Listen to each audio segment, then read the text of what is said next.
Sa panahong kailangan natin ng awat habag ng Diyos sa ating buhay, ito po ay lagi niyang pinaparanas sa atin. Pero naisip mo na po ba na minsan na hindi tayo karapat-dapat sa awat habag niya? Pero sa panahong pagod na tayo at nahihirapan, doon natin mas kailangan ang kanyang awat habag. When you feel so weak and down, let the undeserved grace of God be your source of strength. Nakakapagod mabuhay sa mundong ito, kaya kailangan natin ang lakas na mula sa Diyos. Remember that God will still do good things in your life because His grace is always unfailing. Minsan sa dami ng mga problema at pagsubok na ating nararanasan, nakakalimutan na natin na ang ating Diyos ay mahabagin. His grace doesn't look at your mistakes in the past. Instead, He gives it to anyone. Sa tulong ng awat habag ng Diyos, magagawa nating makamove on sa pangit nating nakaraan. Just claim the strength that you've been praying for. Lahat naman tayo napapagod, pero hindi lahat humihingi ng panibagong sigla at lakas mula sa ating Diyos. When you can't take it anymore, remember that God sees your heart and He knows what you truly feel inside. Alam ng Diyos kung kailan malakas ang ating puso at kung kailan pagod na ang ating puso. Just remember His goodness and recall those times when God spared your life from harm. May mga pagkakataon na tayo po ay iniingatan ng Diyos nang hindi natin nalalaman kaagad. Pero lagi po siyang nandiyan upang tayo ay alalayan at gabayan sa bawat laban ng buhay. Remember the overflowing grace that you already experienced before, because He will still do even greater things in your life.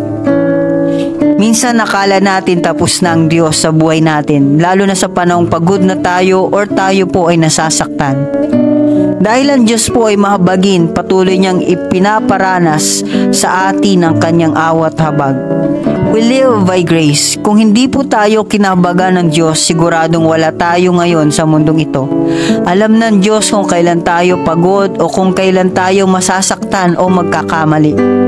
Grace means that He is always good and no one can change that, not even your mistakes in the past. Tayo lang po ang nagbabago. Ang pagmamahal po natin sa Diyos minsan nagbabago. Pero ang kanyang pag-ibig ay hindi nagbabago. Ito'y laging sariwa bawat umaga. Binibigyan niya tayo lagi ng chance para magbago at itama ang mga mali natin. Lagi pong nandiyan ang Diyos, tinutulungan tayong magbago. Lagi pong nandiyan ang Diyos para tulungan tayong itama ang mga mali natin. His grace is not dependent on our own righteousness.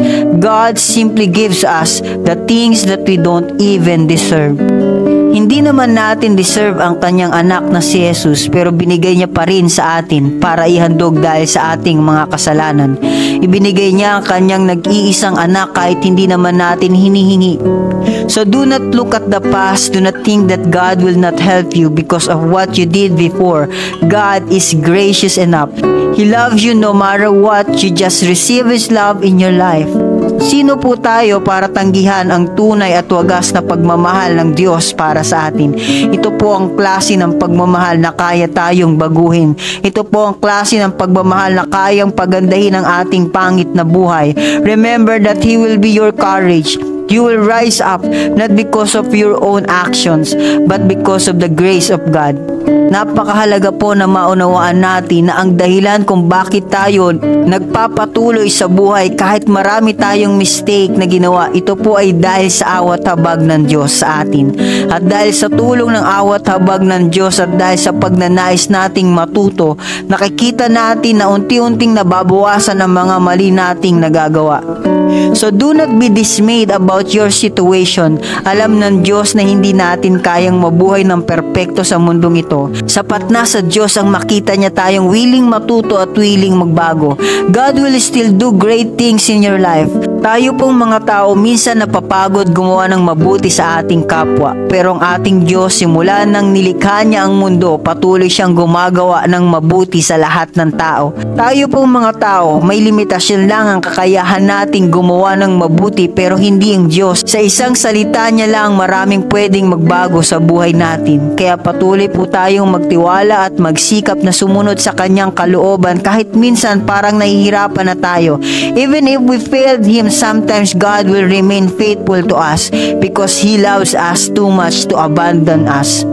Sa sobrang pagmamahal ng Diyos sa atin, hindi niya tayo basta-basta bibitawan lagi. Siyang gagawa ng paraan para bumalik tayo sa Kanya.